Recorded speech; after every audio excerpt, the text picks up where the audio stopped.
Hello साथियों, कैसे हैं आप सभी और कैसे चल रही है आप लोग की पढ़ाई। दोस्तों मैं आशा करता हूं कि आप लोग की पढ़ाई बहुत अच्छे से चल रही होगी।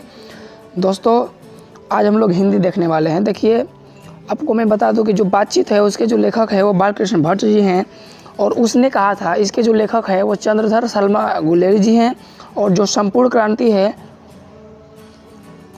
उसके जो है जयप्रकाश नारायण जी है और जो अर्धनारीश्वर है उसके है रामधारी सिद्धिनकर और जो रोज है उसके लेखक हैं सच्चिदानंद हीरानंद वात्सेन अज्ञेय जी हैं। एक लेख और एक पत्र जो है भगत सिंह लिखे हैं। ओस सदानिया के जो लेखक है जगदीश चंद्र माथुर जी हैं और सिपाही की माँ मोहन राकेश लिखे हैं और प्रगीत और समाज जो है नामवर से लिखे हैं। जूठन बहुत ही आप पढ़ेंगे तो आपका रोआं हिल जाएगा। ओम प्रकाश वाल्मीकि जी लिखे हैं और हंसते हुए मेरा अकेलापन जो है वो लिखे हैं मलयज जी लिखे हैं और तिरछ जो लिखे हैं उदय प्रकाश लिखे हैं और जो शिक्षा है वो जे कृष्णमूर्ति लिखे हैं। दोस्तों इसमें से कम 3 जरूर क्वेश्चन पूछेगा। तो चलिए आज पहले फर्स्ट चैप्टर देखेंगे कि इसके न होने से गूंगी प्रतीत होगी। क्या सृष्टि जो है किसके न होने पे गूंगी प्रतीत होगी। तो दोस्तों जब हम में वाक शक्ति ना होगी यानी बोलने की जो है क्षमता नहीं होगी तो यार किसी से हम लोग कुछ बातचीत नहीं कर पाते। नेक्स्ट देखिए साथियों, बालकृष्ण भट्ट किस युग के रचनाकार थे। दोस्तों ये जो थे वो भारतेंदु युग के रचनाकार थे। नेक्स्ट देखिए साथियों, निम्नलिखित में से कौन सी रचना बालकृष्ण भट्ट द्वारा रचित नहीं है। दोस्तों देखिए पद्मावती भी लिखे हैं, वेड़ी संहार भी लिखे हैं और मेघनाथ वध भी लिखे हैं, परंतु जो है मेघदूतम वो नहीं लिखे हैं। नेक्स्ट, आर्ट ऑफ कन्वर्सेशन कहाँ के लोगों में सर्वाधिक प्रचलित है। दोस्तों ये जो है यूरोप के लोगों में सर्वाधिक प्रचलित है, यानी राइट आंसर होगा ऑप्शन नंबर बी। नेक्स्ट साथियों देखिए, 100 अजान 100 जान उपन्यास के लेखक कौन है। मेरे भाई मेरे दोस्त, इसके जो लेखक है वो बालकृष्ण भट्ट हैं। Right answer option number C. Next देखिए साथियों, बोलने से मनुष्य के रूप का साक्षात्कार होता है किसने कहा। बहुत ही इंपॉर्टेंट क्वेश्चन है दोस्तों कि जब तक मनुष्य बोलेगा नहीं तब तक उसका इंटरव्यू कैसे होगा। तो राइट आंसर होगा बेन जॉनसन। ऑप्शन नंबर ए राइट आंसर होगा, बेन जॉनसन लिखे हैं। और देखिए मैं और बता दूं कि एडिसन जी का जो मत है वो बोलते हैं कि असल बातचीत सिर्फ 2 व्यक्तियों के बीच में हो सकती है। नेक्स्ट, बातचीत में से मन किस प्रकार का हो जाता है। दोस्तों बातचीत करने से जो है मन हल्का और स्वच्छ हो जाता है, यानी ऑप्शन नंबर बी होगा राइट आंसर। नेक्स्ट, इनमें से कौन सा उपन्यास बालकृष्ण भट्ट द्वारा रचित है। दोस्तों बालकृष्ण भट्ट जी जो लिखे हैं वो लिखे हैं 100 अजान 100 जान। Right answer option number D. Godan के जो लेखक हैं वो आप लोगों को कमेंट बॉक्स में बताना है। देखिए नेक्स्ट, निम्नलिखित में से बालकृष्ण भट्ट का निवास स्थान कौन सा है। दोस्तों ये कहाँ के थे, तो इलाहाबाद उत्तर प्रदेश के थे, यानी ऑप्शन नंबर ए होगा। और आप लोग जानते होंगे कि इलाहाबाद का जो नाम बदल के प्रयागराज रख दिया गया है, तो प्रयागराज भी ऑप्शन में दे सकता है। नेक्स्ट, बालकृष्ण भट्ट ने किस पत्रिका का संपादन किया। दोस्तों ये हिंदी प्रतीप की रचना किए थे। कब किए थे, तो राइट आंसर होगा इसका हिंदी प्रतीप की रचना किए थे। और कब किए थे, आपसे बोर्ड एग्जाम में क्वेश्चन पूछ सकता है दोस्तों कि कब किए थे, तो 1877 में। कब किए थे दोस्तों, 1877 में। नेक्स्ट, बालकृष्ण भट्ट किस युग के रचनाकार हैं। दोस्तों ये भारतेंदु युग के रचनाकार हैं। राइट आंसर ऑप्शन नंबर ए होगा। देखिए नेक्स्ट, बातचीत के माध्यम से बालकृष्ण भट्ट क्या बतलाना चाहते हैं। तो दोस्तों ये बतलाना चाहते हैं बातचीत की शैली, कि हमें कैसे किसी से बात करना चाहिए। देखिए नेक्स्ट, बातचीत शीर्षक निबंध के निबंधकार कौन है, तो बालकृष्ण भट्ट जी हैं। और देखिए मैं कुछ इंपॉर्टेंट फैक्ट बता दूं कि देखिए जो है जो बूढ़ियों की बातचीत हो का मुख्य प्रकरण होता है बहु बेटी वाली तो होगी, और अपनी बहु बेटियों का गिलवा शिकवा होता है। और दोस्तों जो बूढ़ों का होता है बातचीत, तो ये ज़माने की शिकायत पे बात करते हैं कि यार ऐसे ये सब आपसे बोर्ड एग्जाम में पूछेगा। फिर देखिए क्वेश्चन, चंडू खाने की जो बात होती है वो निराली होती है। बोर्ड एग्जाम में आपसे क्वेश्चन दोस्तों पूछेगा कि किसकी बात निराली होती है, तो चंडू खाने की जो बात होती है दोस्तों वो निराली होती है। देखिए नेक्स्ट, जैसे आर्ट ऑफ कन्वर्सेशन कहाँ के लोगों में पाया जाता है। तो दोस्तों ये यूरोप के लोगों में पाया जाता है। ये सब इम्पोर्टेंट है इसलिए मैं बता दे रहा हूँ। देखिए तो दोस्तों ये थे वीडियो पसंद आए तो बिना कहे लाइक कीजिए, चैनल को सब्सक्राइब कीजिए, अपने दोस्तों के साथ शेयर कीजिए ताकि ओम प्रकाश स्टडी सेंटर से ज़्यादा लोग जुड़ें। देखिए दूसरा चैप्टर है उसने कहा था। इसके जो लेखक हैं वो चंद्रधर शर्मा गुलेरी जी हैं। आपसे बोर्ड एग्जाम में क्वेश्चन पूछेगा दोस्तों कि उसने कहा था कि लेखक कौन है, तो चंद्रधर शर्मा गुलेरी जी हैं। देखिए फर्स्ट क्वेश्चन है दोस्तों, फर्स्ट क्वेश्चन है लड़का और लड़की पहली बार कहाँ मिले थे। तो दोस्तों ये दुकान पे मिले थे। और देखिए इसके बारे में मैं बता दूं कि यह जो कहानी है वो पंजाब के अमृतसर पड़ता है, वहाँ से ये कहानी स्टार्ट होती है दोस्तों, शुरुआत होती है। देखिए नेक्स्ट, निम्नलिखित में से कौन सी कहानी गुलेरी जी की नहीं है। दोस्तों गुलेरी जी की जो नहीं है वो है पूस की रात। और आप लोग को कमेंट बॉक्स में बताना है कि पूस की रात के लेखक कौन है, तो मुंशी प्रेमचंद्र जी हैं। नेक्स्ट, चंद्रधर शर्मा गुलेरी का जन्म किस दिन हुआ था। दोस्तों दिन पूछ रहा है, तो देखिए दिन भी हम लोग को याद करना है। तो राइट आंसर होगा 7 जुलाई 1883। राइट आंसर होगा 7 जुलाई 1883। और आपसे बोर्ड एग्जाम में निधन भी पूछ सकता है, तो आप लोग बताइएगा 12 सितंबर 1922। नेक्स्ट, चंद्रधर शर्मा गुलेरी की कहानी कौन सी है। दोस्तों इसमें से आप लोग को बताना है कि कौन सी कहानी है। देखिए जूठन जो है ओम प्रकाश वाल्मीकि जी लिखे हैं, रोज जो लिखे हैं वो सच्चिदानंद हीरानंद बादशाह नगेय जी लिखे हैं, तिरिच जो लिखे हैं उदय प्रकाश जी लिखे हैं। लेकिन उसने कहा था, इसके जो लेखक है वो चंद्रधर शर्मा गुलेरी जी हैं। Right answer option number D होगा मेरे प्यारे प्यारे साथियों। नेक्स्ट, हिंदी की पहली श्रेष्ठ कहानी कौन सी है। अरे यार ये मील की पत्थर साबित हुई है हिंदी में, तो उसने कहा था। नेक्स्ट, कीरत सिंह कौन था। दोस्तों कीरत सिंह जो है कौन था, तो लहना सिंह का क्या था, भतीजा था। Option number C. नेक्स्ट, किसी कहानी को महान कौन बनाता है। दोस्तों कहानी को महान कौन बनाएगा यार, कहानी का जो उद्देश्य होगा वही तो उस कहानी को महान बनाएगा। राइट आंसर ऑप्शन नंबर है। नेक्स्ट, लहना सिंह ने मृत्यु को गले लगाया। भाई साहब बिल्कुल लगाया, सूबेदार की बात रखने के लिए। वो बोली थी कि कुछ भी हो जाए लहना, जो है मेरे पति और मेरे बेटा का हमेशा तुम रक्षा करना। और शायद इसीलिए वो उन्हें बचाने में उसका भी निधन हो गया था, उसे गोली लग गई थी। क्या बताऊँ उसके बारे में, आप लोग पूरा वीडियो देखिएगा। उसने कहा था कहानी कितने भागों में बटी है। तो दोस्तों इस जो बटी है वो 5 भागों में बटी है। और देखिए, और आपसे बोर्ड एग्जाम में क्वेश्चन पूछ सकता है दोस्तों कि उसने कहा था कहानी में कितने भागों में युद्ध का वर्णन है। तो दोस्तों 3 भागों में युद्ध का वर्णन है, ये भी आप लोग को याद रखना है। नेक्स्ट, गद्य का विकास किस काल में हुआ है। गद्य जो है उसका विकास जो है आधुनिक काल में हुआ है। Option number D. नेक्स्ट, उसने कहा था कहानी के कहानीकार कौन है। अरे यार क्या बताऊं, चंद्रधर शर्मा गुलेरी जी हैं। बातचीत के जो लेखक है बालकृष्ण भट्ट है। एक लेख और एक पत्र के जो लेखक है भगत सिंह है। उदय प्रकाश जो है तिरिच के लेखक हैं। ये सब तो है। देखिए नेक्स्ट, उसने कहा था कैसी कहानी है। तो दोस्तों ये युद्ध विरोधी कहानी है। आइए अब तीसरा चैप्टर देखते हैं। तो दोस्तों तीसरा चैप्टर है संपूर्ण क्रांति। इसके जो लेखक है वो जयप्रकाश नारायण जी हैं, यानी जेपी जी हैं। देखिए फर्स्ट क्वेश्चन है दोस्तों इनके बारे में। अब देखिए पहले मैं कुछ इंपॉर्टेंट बता दूं दोस्तों। बात ये है कि जयप्रकाश नारायण जी को हम लोग लोकनायक के नाम से भी जाना जाते हैं। बोर्ड एग्जाम में आपसे क्वेश्चन पूछेगा कि लोकनायक के नाम से किसे जाना जाता है, तो आप लोग बिल्कुल जयप्रकाश नारायण जी को टिक कीजिएगा। फिर आपसे पूछेगा बोर्ड एग्जाम में क्वेश्चन कि संपूर्ण क्रांति के लेखक कौन है, तो आप लोग जयप्रकाश नारायण कर दीजिएगा। और देखिए संपूर्ण क्रांति क्या है, ये पूछ सकता है, निबंध है, कहानी है, क्या है। तो ये दोस्तों ये भाषण है, बहुत ही इंपॉर्टेंट है। देखिए फर्स्ट क्वेश्चन दोस्तों देखते हैं। जयप्रकाश नारायण जी किस सन में से अमेरिका गए थे। दोस्तों कब ये अमेरिका गए थे, तो दोस्तों 1922 में जो है ये अमेरिका गए थे, 1922 में। ऑप्शन नंबर ए राइट आंसर होगा। देखिए दलविहीन लोकतंत्र किस विचार का मुख्य राजनीतिक सिद्धांत है। दोस्तों तो ये है सर्वोदय का। ऑप्शन नंबर ए होगा राइट आंसर। नेक्स्ट, भ्रष्टाचार की जड़ क्या है। दोस्तों जो भ्रष्टाचार है उसकी जड़ क्या है, तो दोस्तों सरकार की गलत नीति है, इसीलिए तो लोग यार विरोध करते हैं, भ्रष्टाचार करते हैं। देखिए नेक्स्ट, 1974 में छात्र आंदोलन का नेतृत्व किसने किया। दोस्तों छात्र आंदोलन आप लोग जानते होंगे 1974 में हुआ था, और ये जो स्टार्ट हुआ था 5 जून 1974 जो है पटना के गांधी मैदान से हुआ था। तो दोस्तों ये जो है जयप्रकाश नारायण जी जो है छात्र आंदोलन का नेतृत्व किए थे। नेक्स्ट, जयप्रकाश नारायण के अनुसार देश का भविष्य किसके हाथों में है। अरे यार आप बताओ, तो नई पीढ़ी के हाथ में है, हम लोग के हाथ में है यार। अब बताइए मोदी जी कब तक रहेंगे, देश को कब तक संभालेंगे, लालू जी कब तक संभालेंगे, सब चल बसेंगे, तो हम ही लोग को ना देखना है यार देश। देखिए नेक्स्ट, लेखक मद्रास में अपने किस मित्र का साथ रुका था। जो है जयप्रकाश नारायण जी हैं वो किसके साथ वहाँ रुके थे, तो ईश्वर अय्यर के साथ जो है रुके थे। Option number A. Next, Jayaprakash Narayan ji का निधन कब हुआ था? तो दोस्तों जो इनका अभी मैंने ऊपर ही नहीं बताया है यार, 8 अक्टूबर 1979 में हुआ था, 8 अक्टूबर 1979।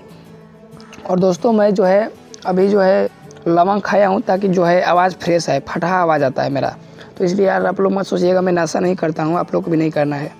देखिए नेक्स्ट, पिताजी लवंग ही ना खाया हूँ। देखिए नेक्स्ट है, इन्हें समाज सेवा के लिए किस पुरस्कार सम्मानित किया गया है? दोस्तों तो राइट आंसर होगा मैक्सेस सम्मान, बहुत ही यार इम्पोर्टेंट है। नेक्स्ट, जयप्रकाश नारायण अपनी जनपक्षहरता के कारण किस रूप से प्रसिद्ध हुए हैं? दोस्तों अभी मैंने ऊपर ही बताया कि लोकनायक के नाम से किसे जाना जाता है? तो दोस्तों जयप्रकाश नारायण जी को जाना जाता है। देखिए संपूर्ण क्रांति है, तो देखिए मैंने ऊपर ही बताया था भाषण है। आइए चौथा चैप्टर देखते हैं। दोस्तों जो है चौथा चैप्टर है अर्धनारीश्वर, यानी आधा स्त्री और आधा नर, अर्धनारीश्वर यानी शिव जी और पार्वती जी का रूप का वर्णन।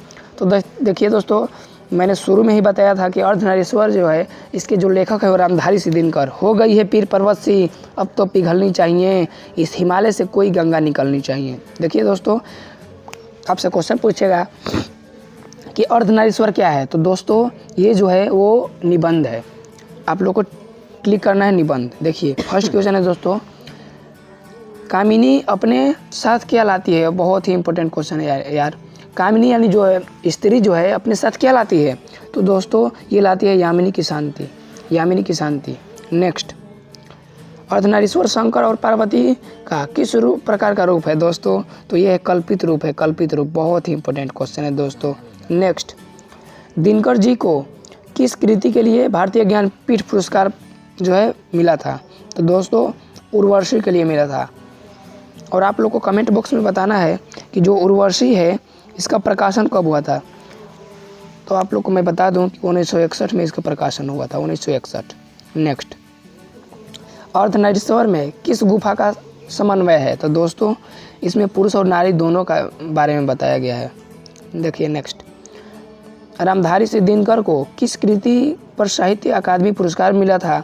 तो ये मिला था संस्कृति के 4 अध्याय पे मिला था।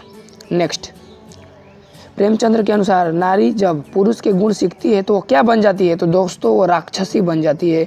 और बहुत ही इंपॉर्टेंट क्वेश्चन है दोस्तों, राक्षसी बन जाती है। बुद्ध और महावीर ने नारियों को कौन सा अधिकार दिया है? तो दोस्तों ये दिए थे कि भिक्षुणी होने का।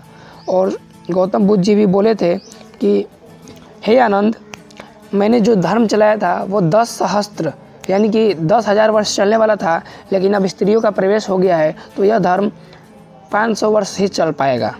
नेक्स्ट, यदि पति विचार है तो पत्नी क्या है? तो पत्नी जो है दोस्तों वो भावना है।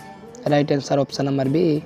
नेक्स्ट, दिनकर जी की पहली काव्य पुस्तक का नाम बताएं। दोस्तों जो रामधारी सिद्धिनकर जी हैं इनकी जो पहली काव्य पुस्तक थी दोस्तों वो जो है सो प्रणभंग थी, और इसका जो प्रकाशन हुआ था वो 1911 में हुआ था। नेक्स्ट, रामधारी सिद्धिनकर जी का जन्म कब हुआ था? या 23 सितंबर 1908। राइट आंसर होगा option number A. Next, Dinkar किस युग के कवि थे? दोस्तों ये जो थे वो छायावोत्तर युग के जो है कवि थे। नेक्स्ट, अर्धनारीश्वर शीर्षक निबंध के निबंधकार कौन है? तो रामधारी सिद्धिनकर। और रामधारी सिद्धिनकर जी की रचना कौन सी है? तो अर्धनारीश्वर, आधा स्त्री और आधा नर। और दोस्तों कौरवों की सभा में यदि संधि की वार्ता कृष्ण और दुर्योधन के बीच न होकर कुंती और गांधारी के बीच हुई होती तो बहुत हद तक संभव था कि महाभारत नहीं हुआ होता। दोस्तों अब हम लोग देखेंगे रोज। दोस्तों जो रोज के लेखक हैं वो सच्चिदानंद हीरानंद वात्सेन अगेय जी हैं। और देखिए दोस्तों इनके बारे में मैं बता दूं कि जो इनका जन्म हुआ था दोस्तों वो हुआ था 7 मार्च 1911। 7 मार्च 1911 में हुआ था दोस्तों। और जो इनका निधन हुआ था वो 4 अप्रैल 1987 में हुआ था। आप लोग याद कर लीजिएगा। देखिए नेक्स्ट पहला क्वेश्चन देखते हैं, पानी चला जाने पर मालती को रात के कितने बजे तक काम करना पड़ता था? तो दोस्तों जो मालती थी वो 11 बजे तक काम करती थी। राइट आंसर होगा ऑप्शन नंबर बी। नेक्स्ट, लेखक क्या देखकर सोचने लगा कि कैसी छाया सी है इस घर में जो है मालती के? तो दोस्तों मालती का दुबला शरीर वो देख के, और हमेशा वो बोलती है 3 बज गए, 5 बज गए, 7 बज गए, 11 बज गए, जैसे हमेशा ही ऐसे बोलती रहती है। देखिए नेक्स्ट, अज्ञे जी ने रविन्द्रनाथ ठाकुर की किस कृति को हिंदी में अनुवाद किया था? तो दोस्तों गौरा, गौरा का अनुवाद किए थे। राइट आंसर होगा गौरा। नेक्स्ट देखिए साथियों, अज्ञे जी यानी सच्चिदानंद हीरानंद बच्चन अज्ञे जी ने इंटर कहाँ से किया था? तो दोस्तों ये इंटर जो किए थे वो किए थे मद्रास क्रिश्चियन कॉलेज से। राइट आंसर होगा ऑप्शन नंबर बी। और कब किए थे दोस्तों, पूछा जा सकता है, तो किए थे 1927 में। नेक्स्ट, अज्ञे जी की कौन सी कहानी गैगरीन शीर्षक नाम से प्रसिद्ध है? तो दोस्तों रोज। इसमें गैगरीन, देखिए बोर्ड एग्जाम में आपसे क्वेश्चन पूछ सकता है दोस्तों कि गैगरीन क्या है? तो दोस्तों गैगरीन जो है वो एक प्रकार का क्या है, रोग है। और इसमें जो है कांटा जो है वो धंस जाता है पैर में, तो दोस्तों पैर को काटना पड़ता है। तो आप लोग पढ़े होंगे कहानी को। महेश्वर कौन सा फल लेकर आया था? बहुत ही इंपॉर्टेंट क्वेश्चन है दोस्तों। तो आम लेके आए थे, यानी मैंगो लेके आए थे। और देखिए जो है आप लोग से बोर्ड एग्जाम में क्वेश्चन पूछ सकता है दोस्तों कि आम किस में लिपटे हुए थे? कागज़ में, प्लास्टिक में? तो दोस्तों वो अखबार में लिपटे हुए थे। नेक्स्ट, रोज शीर्षक निबंध के लेखक कौन है? तो दोस्तों ये जो है वो अज्ञे जी हैं, यानी सच्चिदानंद हीरानंद बच्चन अज्ञे जी हैं। देखिए नेक्स्ट, मालती किस कहानी की पात्र है? बहुत ही इंपॉर्टेंट क्वेश्चन है दोस्तों, तो आप लोग रोज कीजिएगा रोज। उसने कहा था चंद्रदास शर्मा गुंडेरी, जूठन, ओम प्रकाश वाल्मीकि, तिरछ उदय प्रकाश। नेक्स्ट, छोड़ा हुआ रास्ता कहानी के लेखक, छोड़ा हुआ जो रास्ता है कहानी के जो लेखक हैं वो अज्ञे जी हैं। नेक्स्ट, निम्नलिखित में से किस पत्रिका में अज्ञे जी ने कार्य नहीं किया? तो दोस्तों जो है हंस में कार्य नहीं किए थे। नेक्स्ट, अज्ञे मूलतः क्या है? तो दोस्तों अज्ञे जो थे वो कवि थे, कवि पोएट थे। लेखक कितने वर्ष बाद मालती से मिलने आया था? तो दोस्तों 4 वर्ष बाद मिलने आए थे। मालती के पति किस व्यवसाय से जुड़े थे? तो दोस्तों वो डॉक्टर थे। ऑप्शन नंबर ए। मालती के पति किस बीमारी का ऑपरेशन करके आए थे? तो दोस्तों गैंग्रीन। तो दोस्तों ये भी चैप्टर समाप्त। और देखिए आगे देख लेते हैं चैप्टर भगत सिंह, एक लेख और एक पत्र जो है इसके लेखक हैं। देखिए फर्स्ट क्वेश्चन है दोस्तों, भगत सिंह के हृदय में किस भावना का कोई स्थान नहीं है? तो दोस्तों जो प्रेम का है इनके अंदर कोई स्थान नहीं है। देखिए दोस्तों इनका जन्म पूछा जा सकता है बोर्ड एग्जाम में, तो आप लोग टिक कीजिएगा 28 सितंबर 1907। कब करना है? 28 सितंबर 1907। 1907 में क्या होता है? सूरत अधिवेशन हुआ था। इसमें भारतीय राष्ट्रीय कांग्रेस जो है 2 भागों में बट गया था, नरम दल और गरम दल। देखिए, और इनका जो मृत्यु पूछा जाए दोस्तों तो 23 मार्च 1931। और इस दिन हम लोग क्या मनाते हैं, आप लोग बताइएगा। देखिए नेक्स्ट, भगत सिंह के अनुसार आत्महत्या क्या है? तो दोस्तों ये कायरता है। आत्महत्या क्या है? वो कायरता है, यानी डरपोक के लोग का निशानी है आत्महत्या, यानी खुद से हत्या करना। भगत सिंह ने कैसी मृत्यु को सुंदर कहा? दोस्तों वो बोले कि अगर हम लोग देश की सेवा के बदले ही फांसी पे चढ़ जाए तो कोई इसमें जो है सो गलत काम नहीं होगा, यानी राइट आंसर का option number B. Next, Bhagat Singh का जन्म कब हुआ? दोस्तों मैंने ऊपर ही बताया था कि 28 सितंबर 1907। ऑप्शन नंबर ए राइट आंसर होगा। नेक्स्ट, हिंदुस्तान को कैसे देश सेवकों की ज़रूरत है? तो दोस्तों जो तन मन धन यानी तीनों से देश पर अर्पित कर दें, वैसे ही जो है लोगों की आवश्यकता है हमारे देश में, भारत में। सन 1926 में भगत सिंह ने किस दल का जो है गठन किया था? तो दोस्तों नौजवान भारतीय सभा का गठन किए थे। कब किए थे? 1926 में। नेक्स्ट, भगत सिंह किसे घृणित तथा कायरतापूर्ण कार्य बताते हैं? तो दोस्तों आत्महत्या को बताते हैं। आत्महत्या यानी खुद से अपनी आप हत्या कर लेना। देखिए दोस्तों नेक्स्ट क्वेश्चन है, एक लेख और एक पत्र के लेखक कौन है? तो भगत सिंह जी हैं। नेक्स्ट, भगत सिंह के आदर्श पुरुष कौन थे? तो दोस्तों इनके जो आदर्श पुरुष थे वो करतार सिंह कबारा थे। करतार सिंह कबारा राइट आंसर होगा। देखिए नेक्स्ट क्वेश्चन है दोस्तों, देखिए दोस्तों 10वां क्वेश्चन है दोस्तों कि भगत सिंह के अनुसार कौन सी मृत्यु सुंदर होगी? तो दोस्तों फांसी से जो प्राप्त होगा वो मृत्यु जो है सुंदर होगा। नेक्स्ट, भगत सिंह सरकार के किस राय पर खफा थे? तो दोस्तों वो जो है छात्र को राजनीति से दूर रखने की। बोले यार पंजाब की बात की अक्सर कि पंजाब के जो लोग हैं वो राजनीति में बिल्कुल इंटरेस्ट नहीं लेते हैं, बिल्कुल ही दिलचस्पी नहीं लेते हैं, तो वहाँ के बारे में बताया गया है। नेक्स्ट, विद्यार्थी को राजनीति में क्यों भाग लेना चाहिए? तो दोस्तों विद्यार्थी देश के भावी करदार तो वही ना है, करदार, तो ये राइट आंसर होगा। देखिए भगत सिंह गणेश शंकर विद्यार्थी द्वारा निकाले जाने वाली किस पत्रिका से जुड़े थे? तो दोस्तों प्रताप से जुड़े थे।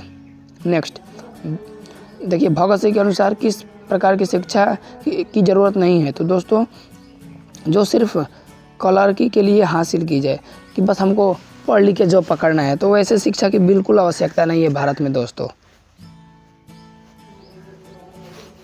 देखिए नेक्स्ट जो चैप्टर है वो सदानीरा, इसके जो लेखक है वो जगदीश चंद्र माथुर जी हैं। देखिए इसके बारे में बात की जाए दोस्तों, देखिए फर्स्ट क्वेश्चन है निम्नलिखित में से कौन सा नाटक जगदीश चंद्र माथुर द्वारा रचित है? तो दोस्तों ये जो है कोणार्क के लेखक हैं। देखिए नेक्स्ट निम्नलिखित में से कौन सी उपाधि माथुर यानी जगदीश चंद्र माथुर जी को मिली थी? तो दोस्तों विद्या वारिधि मिली थी, option number C. Next Champaran क्षेत्र में बाढ़ का मुख्य कारण क्या है? तो दोस्तों यहाँ का जंगलों का कटना मुख्य कारण है। नेक्स्ट ओ सदानीरा निबंध बिहार के किस क्षेत्र की संस्कृति पर लिखी गई थी? तो दोस्तों चंपारण, हमारा चंपारण। और आप लोगों को कमेंट बॉक्स में बताना है कि चंपारण सत्याग्रह कब हुआ था। नेक्स्ट ओ सदानीरा किस नदी के निमित्त बनाकर लिखा गया? तो दोस्तों जो गंडक नदी है उसके बारे में बताया गया इसमें। नेक्स्ट कुशीनगर में गंडक नदी को किस नाम से जाना जाता है? तो दोस्तों नारायणी के नाम से जाना जाता है। और बहुत ही इंपॉर्टेंट क्वेश्चन है, गांधी जी चंपारण किस सन में आए थे? तो 1917 में आए थे। नेक्स्ट माथुर जी किस राज्य में शिक्षा सचिव नियुक्त हुए थे? तो दोस्तों मेरे बिहार, अपना बिहार, हम सबका बिहार में। नेक्स्ट पुंडलिक जी कौन थे? तो दोस्तों ये जो थे वो शिक्षक थे। नेक्स्ट जगदीश चंद्र माथुर मूलतः क्या था? तो दोस्तों ये नाटककार थे। ओ सदानीरा के लेखक जगदीश चंद्र माथुर। और इसके बारे में कुछ और इम्पोर्टेंट मैं बता दे रहा हूँ। देखिए दोस्तों आपसे बोर्ड एग्जाम में क्वेश्चन पूछेगा कि ओ सदानीरा क्या है? तो दोस्तों यह एक निबंध है। और देखिए आपसे बोर्ड एग्जाम में क्वेश्चन पूछेगा कि राजकुमार शुक्ल जी का जो है निधन कब हुआ था? तो 1930 के आसपास हुआ था। नेक्स्ट चैप्टर है दोस्तों सिपाही की माँ, इसके जो लेखक है वो मोहन राकेश जी हैं। देखिए फर्स्ट क्वेश्चन है मुन्नी डाक गाड़ी के पीछे क्यों जाती है? तो दोस्तों चिट्ठी लेने के लिए जाती है, लेकिन वो गाड़ी चली जाती है। नेक्स्ट निम्नलिखित में से कौन सा मोहन राकेश द्वारा रचित पाठ नहीं है? तो दोस्तों आधे अधूरे बिल्कुल यही लिखे हैं। लहरों के राजहंस ये भी लिखे हैं। आषाढ़ का एक दिन बहुत ही फेमस है, लेकिन जो है पैर तले जमीन ये नहीं लिखे, option number C right answer होगा। देखिए नेक्स्ट मोहन राकेश ने हिंदी में एमए यानी कहाँ से किए थे? तो दोस्तों ओरिएंटल कॉलेज जालंधर से किए थे, ऑप्शन नंबर ए। नेक्स्ट आषाढ़ का एक दिन किसकी रचना है? तो दोस्तों मोहन राकेश जी का है। नेक्स्ट मानक किस युद्ध के सिपाही बनकर लड़ने गया था? तो दोस्तों द्वितीय विश्व युद्ध। आप लोग को कमेंट बॉक्स में बता। देखिए जो प्रथम विश्व युद्ध हुआ था वो कब हुआ था? 1914 में हुआ था। कब हुआ था? 1914 में। द्वितीय विश्व युद्ध जो है वो कब हुआ था? 1939 में हुआ था। और देखिए जो कारगिल युद्ध जो है वो 1999 में हुआ था भारत और पाकिस्तान के बीच में। तो दोस्तों ये देख लीजिए। नेक्स्ट मानक बिस्नी से दूध की जगह क्या मांगता था? तो दोस्तों वो पानी मांगता था कि नहीं माँ मैं प्यासा हूँ, मुझे दूध नहीं चाहिए, मुझे सिर्फ पानी ही दे दो ताकि मेरा जीवन बच जाए, मैं बच जाऊँ। नेक्स्ट ईसाई लड़कियाँ बिस्नी के घर आकर क्या मांगती है? तो दोस्तों वो दाल चावल मांगती है कि माँ हम लोग आए हैं, युद्ध उधर हो रहा है और बहुत भागना मुश्किल है, मैं कैसे हम लोग भाग के आई हूँ और मुझे आप दाल और चावल दे दीजिए ताकि हम लोग खा के बच जाएँ। नेक्स्ट मोहन राकेश किस पत्रिका के संपादक रहे? तो दोस्तों ये जो है सारिता के संपादक रहे। नेक्स्ट बिस्नी मानकों को लड़ाई में क्यों भेजती है? तो दोस्तों पैसा कमाने के लिए। भाई जाहिर सी बात है कि हम लोग जॉब किस लिए हम लोग प्रेफर करते हैं? तो दोस्तों पैसा के लिए ही करते हैं। जब घर ही पे मैं पैसा कमा लूँ तो मैं भाई जॉब करने में क्यों जाऊँगा? आप लोग सुने भी होंगे कि पहले के जो लोग थे वो जबरन पकड़ के उन्हें ले जाया जाता था, नहीं आप चलिए जॉब आपको करना है। और आजकल देखते हैं ना सरकारी नौकरी के लिए कितना मार है, समझ रहे हो ना? दहेज यार बढ़ जाता है, इसीलिए आप लोग नौकरी के लिए प्रयास करते हो। देखिए नेक्स्ट मानक की माँ का क्या नाम था? दोस्तों तो बिस्नी था, बिस्नी। सिपाही की माँ एकांकीकार कौन है? तो ये हैं मोहन राकेश। देखिए दोस्तों 9वां चैप्टर है प्रगीत और समाज। इसके जो लेखक है दोस्तों वो हैं नामोर्सी। देखिए फर्स्ट क्वेश्चन है, नामोर्सी को किस कृति के साहित्य अकादमी पुरस्कार मिला? किस कृति के लिए? तो दोस्तों कविता के नए प्रतिमान के लिए मिला था, ऑप्शन नंबर सी। नेक्स्ट, नामोर्सी किस त्रैमासिक पत्रिका के संपादक रहे हैं दोस्तों? तो ये आलोचना के संपादक रहे हैं, राइट आंसर होगा ऑप्शन नंबर ए। नेक्स्ट, नामोर्सी ने बीए और एमए की शिक्षा कहाँ से लिया? तो दोस्तों ये लिए थे BHU यानी बनारस हिंदू यूनिवर्सिटी, बनारस हिंदू यूनिवर्सिटी। देखिए नामोर्सी के गुरु कौन थे? तो दोस्तों हजारी प्रसाद द्विवेदी जी थे, और इनका आप लोग कहानी भी पढ़े होंगे, नाखून क्यों बढ़ते हैं। 10 क्लास में हम लोग पढ़े थे, आप लोग को याद होगा ना कि नाखून क्यों बढ़ते हैं। तो आप लोग को बताना कि नाखून क्यों बढ़ते हैं, लेखक से कौन पूछा? उसकी छोटी बच्ची, उसके बड़े लड़का, उसके छोटे भाई। नेक्स्ट, भागवत नामोर्सी को किस कृति पर साहित्य अकादमी पुरस्कार मिला था? तो कविता के नए प्रतिमान, अभी मैंने ऊपर ही डिस्कस किया। नेक्स्ट, सच्चे अर्थों में प्रगीतात्मक का आधार क्या है? तो दोस्तों ये जो है समाज के विरुद्ध व्यक्ति। नेक्स्ट, कविता का इतिहास मुख्यतः कैसा काव्य है? तो दोस्तों प्रगीत मूलक काव्य है, ऑप्शन नंबर सी। नेक्स्ट, संघर्ष स्वीकार है कविता के रचयिता का नाम बताइए? तो दोस्तों मुक्तिबोध। नेक्स्ट, प्रबंध काव्य में मानव जाति का एक पूर्ण दृश्य होता है, किस रचना के उद्दत है? तो दोस्तों प्रगीत और समाज। नेक्स्ट, प्रगीत कैसा काव्य है? तो दोस्तों ये जो है वो आत्मपरक काव्य है। नेक्स्ट, प्रगीत और समाज क्या है? तो दोस्तों यह निबंध है। और देखिए प्रगीत और समाज के लेखक तो आप लोग जानते होंगे नामोर्सी। नेक्स्ट है दोस्तों हंसते हुए मेरा अकेलापन। तो देखिए दोस्तों इसके बारे में बात की जाए तो इसके जो लेखक हैं दोस्तों, हंसते हुए मेरा अकेलापन के जो लेखक हैं वो मलयज जी हैं। इनका जो जन्म है 1935 में हुआ था, इनका जो निधन है 1982 में हुआ था, और इनका जो जन्म स्थान है वो महुई आजमगढ़ उत्तर प्रदेश में हुआ था, और मूल जो नाम था वो भरतजी श्रीवास्तव था। देखिए फर्स्ट क्वेश्चन है दोस्तों, सूचना केंद्र के लेखक कौन है? तो दोस्तों ये हैं वल्लभ ठाकुर। देखिए नेक्स्ट, पेड़ किस के लिए काटे जा रहे थे? दोस्तों ये ईंधन के लिए काटे जा रहे थे। ईंधन यानी होता है दोस्तों कि जैसे खाना बनाना है तो आग क्या है? हम लोग का एक प्रकार का ईंधन। गैस क्या है? ईंधन है। तो वैसे ही गोबर गैस क्या है? ईंधन है। देखिए नेक्स्ट, मलयज ने किस मंत्रालय में नौकरी की? तो दोस्तों ये किए थे कृषि मंत्रालय में किए थे। नेक्स्ट, सेब बेचने वाली लड़की की आयु कितनी थी? दोस्तों ये इसमें बता रहे हैं कि एक लड़की थी 7-8 वर्ष की होगी, लेखक अंदाज लगा रहे हैं, और वो बेचारी सेब बेच रही थी, बोल रही थी यार कब ये समाप्त हो जाए सेब कि मैं घर चल जाऊं। और देखिए तो अब आप लोग जानते होंगे कि हाँ क्या होता है कि कोई भी लोग जैसे मान लीजिए कि सेब लेना है तो बोलते हैं मीठा ना हो, तो बोली कि लीजिए भाई तब चखी लीजिए। तो ऐसे काट रही थी उस, देखिए इतना उसका हाथ कोमल था दोस्तों कि उससे सेब भी नहीं कट पा रहा था चाकू से। तो वहीं बताते हैं कि वाह परिस्थिति। देखिए नेक्स्ट, लेखक के विरुद्ध कौन साजिश कर रहा है? तो दोस्तों हवा कर रहा है। नेक्स्ट, मलयज किस कर्म के बिना मानवीयता को अधूरी मानते हैं? तो दोस्तों ये रचनात्मक कर्म के लिए अधूरा मानते हैं। सपनों का सुहाना रंग किस प्रकार का हो गया है? तो दोस्तों जर्दा रंग का हो गया है, जर्दा रंग।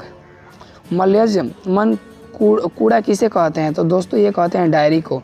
और देखिए इसमें बताया गया है कि जो डायरी होती है उसमें क्या होता है, हम लोग डायरी लिखते हैं तो उसमें बस अच्छी बातें लिखते हैं कि हम लोग दिन भर में पढ़े या हम लोग इसको इतने दिए पैसा, लेकिन उसमें गलत काम नहीं लिखते हैं कि मेरे कारण कितने लोगों को ठेस पहुंचा या कितने लोगों को मार पीट किए हैं, ये सब नहीं लिखते हैं डायरी में। तो आपसे बोर्ड एग्जाम में क्वेश्चन भी पूछ सकता है दोस्तों कि डायरी लिखना क्यों कठिन है? तो दोस्तों इसलिए कठिन है क्योंकि उसमें हर एक बात को सत्य लिखनी पड़ती है, इसलिए कठिन हो जाता है, और अपना बुरा कोई नहीं चाहता।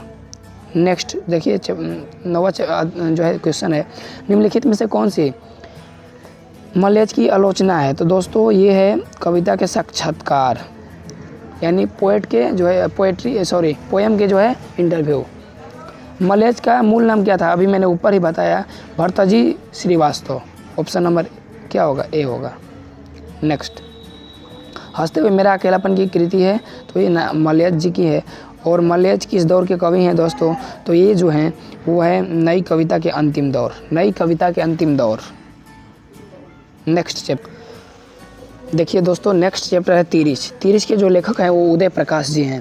बोर्ड एग्जाम में आपसे क्वेश्चन दोस्तों पूछ सकता है कि तिरिच के लेखक कौन है, तो उदय प्रकाश जी हैं। देखिए फर्स्ट इनके बारे में बता दूं कि जो इनका जन्म हुआ था वो 1 जनवरी 1952 में हुआ था। कब हुआ था? 1952 में, 1 जनवरी 1952 में। चलिए इनके बारे में देखते हैं। लेखक के दुख स्वयंप्रह के सबसे खतरनाक पात्र कौन थे? तो दोस्तों हाथी और तिरिच। देखिए दोस्तों, तिरिच इसमें बिस्खप्पड़ को कहा गया है कि जिसको काट लेता है और जिसको सूंघ लेता है वो घर तक चला जाता है। देखिए नेक्स्ट, लेखक को किसने बताया कि तिरिच के काले नाग से 100 गुना ज़्यादा जहर होता है? तो दोस्तों जो भानु थे वही बताए थे कि यार काट लेगा, इसका दवाई करवाओ और नंबर जाओगे ऐसे ही। नेक्स्ट, निम्नलिखित में से कौन सी उदय प्रकाश जी की कहानी नहीं है? तो देखिए कौन सी कहानी नहीं है दोस्तों, तो पूस की रात। जो पूस की रात के लेखक है वो मुंशी प्रेमचंद्र जी है, डी राइट आंसर होगा। नेक्स्ट, तिरिच कहानी किस शैली में लिखी गई है? दोस्तों ये लिखी गई है आत्मकथात्मक शैली में लिखी गई है, यानी स्वयं की कथा। तिरिच किसका पर्याय बनकर उभरा है? तो दोस्तों ये उभरा है आतंक का। राइट आंसर होगा ऑप्शन नंबर ए। यार चलो यार क्यों तंग कर रहे हो, ऑप्शन नंबर ए। नेक्स्ट, लेखक को सपनों में क्या करने की आदत थी? तो राइट आंसर होगा बोलने और चीखने की। जब भी ये सपना देखते थे तिरिच का, लगते थे चिल्लाने सोते हुए, अरे सब डर जाते थे, अरे क्या इसको हुआ यार। उदय प्रकाश ने किस पत्रिका का संपादन विभाग में काम किया? तो दोस्तों ये किए थे जो है सो दिनमान में किए थे। नेक्स्ट, लेखक और उसकी माँ को पिताजी को लेकर क्या कोशिश रहती थी? तो दोस्तों कोशिश रहती थी कि अपनी दुनिया में सुख चैन से रहें। देखिए क्या होता था ना कि कई बार जाते थे और रोड पे लगते थे पेशाब करने, कि बस रोकवा के उधर लगते थे पेशाब करने, बस वाला लेके चला जाता था और आते थे घर, बोलते थे यार बस छूट गई, मैं नहीं जाऊँगा। शहर जाना ही नहीं चाहते थे उसके पिताजी। उदय प्रकाश जी का जन्म कब हुआ था? दोस्तों मैंने अभी बताया कि 1 जनवरी 1952 को हुआ था। नेक्स्ट, तिरिच क्या है? तो दोस्तों तिरिच जो है छिपकली प्रजाति का विषैला जीव है, बिस्खप्पड़ जिसे हम लोग बोलते हैं देहाती भाषा में। तिरिच के लेखक कौन है? तो यार जाहिर सी बात है उदय प्रकाश जी हैं। नेक्स्ट चैप्टर, और दोस्तों काव्य खंड का जो लास्ट चैप्टर है दोस्तों वो है शिक्षा। इसके जो लेखक हैं वो जे कृष्णमूर्ति जी है। तो चलिए इसको भी देख लेते हैं। आप कब मेधावी नहीं हो सकते? दोस्तों मेधावी मतलब होता है ना मेरिट लिस्ट, मेधावी मतलब। तो दोस्तों गलत कर्म करने पर आप लोग कभी भी मेरिट लिस्ट में नहीं आएंगे। लेखक के अनुसार कुछ परीक्षाएं उत्तीर्ण कर लेने से कहीं ज़्यादा कठिन क्या है? तो दोस्तों जीवन को समझना बहुत कठिन है यार। नेक्स्ट, मेघा कहाँ नहीं हो सकती है? दोस्तों वर्षा कहाँ नहीं हो सकती है? जहाँ भय हो वहाँ जो है मेघा नहीं होता है, वर्षा नहीं होगा, सॉरी। देखिए बचपन में कैसे वातावरण में रहना आवश्यक है? तो दोस्तों स्वतंत्र वातावरण में रहना आवश्यक है। नेक्स्ट, जे कृष्णमूर्ति की शिक्षा कृति क्या है? तो दोस्तों भाषण जो है संभाषण है, भाषण नहीं संभाषण है। लेखक के अनुसार संपूर्ण विश्व किस ओर अग्रसर हो रहा है? तो दोस्तों ये हो रहा है नशा की ओर। देखते हैं कि आजकल बच्चे भी नशा करने लगे हैं, तो इसी पे लेखक बताए हैं। साम्यवादी किस से लड़ रहा है? तो दोस्तों पूंजीवादी से लड़ रहा है, पैसा वालों से लड़ रहा है। शिक्षा का तात्पर्य क्या है? तो दोस्तों शिक्षा का तात्पर्य संपूर्ण जीवन को प्रतिक्रियाओं को समझने में मदद करना। Option number B. Next, J Krishnamurti ji का जन्म कब हुआ था? मेरे प्यारे साथियों 12 मई 1895 को हुआ था। नेक्स्ट, लिडबेटर जे कृष्णमूर्ति में किसका रूप देखते हैं? तो दोस्तों वो देखते हैं विश्व शिक्षक का। नेक्स्ट, जे कृष्णमूर्ति का निधन इनमें से किस समय स्थान पे हुआ था? तो दोस्तों कैलिफोर्निया में हुआ था, कैलिफोर्निया में हुआ था। नेक्स्ट, शिक्षा पाठ के लिए रचिता कौन है? तो जे कृष्णमूर्ति जी हैं। दोस्तों ये थे संपूर्ण जो है, इसे हम लोग हिंदी को जो है समाप्त कर दिए हैं। तो दोस्तों ये थे वीडियो पसंद है तो बिना करे लाइक कीजिए, चैनल को सब्सक्राइब कीजिए, अपने दोस्तों के साथ शेयर कीजिए। और ये आज हम लोग गद्य खंड जो है कंप्लीट कर दिए हैं। बोले बागेश्वर धाम सरकार की जय, बोले कृष्ण भगवान की जय, जय माता रानी।